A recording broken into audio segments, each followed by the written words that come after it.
ընկալում դա կարող է լինել մոնիտորինգի գործառույթ, որը կարող է իրականացվել Մոսկվայից կամ չգիտեմ արբանյակային կապի միջոցով, արբանյակային գործիքների միջոցով, ել չեմ ասում ամենակարևորը նոյեմբերի 9-ի եռակոմ հայտարարությունը միայն 9-րդ կետ չունի։ Բայց դա ֆիքսված չէ, պարոն վարչապետ, որ մեկնաբանության տեղիք է տալիս։ Ֆիքսված այդ թվում 2020 թվականի նոյեմբերի 10-ի Ռուսաստանի Դաշնության նախագահի հրամանագրի։ Որտեղում պետք է չլինի։ Տեսեք, ուրեմն ելի եմ կրկնում, որևէ տեղ, որևէ բան գրած չի, որ Հայաստանի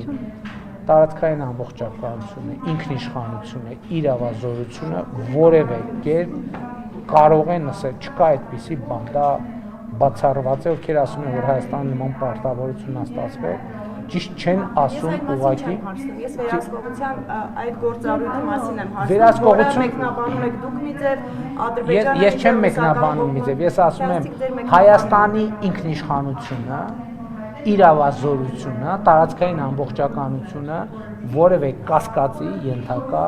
չի եւ չի կարող լինել։ Մնացածը ուրիշ ժանրի Ադրբեջանը։ Ես չգիտեմ ով է կասկածի տակ դնում։ Ես ասում եմ, որ դա չի կարող կասկածի տակ դրվել։ Ինչի՞ է տակվում ով է կասկածի տակ դնում։ Ես ասում եմ, որ դա չի կարող կասկածի տակ դրվել։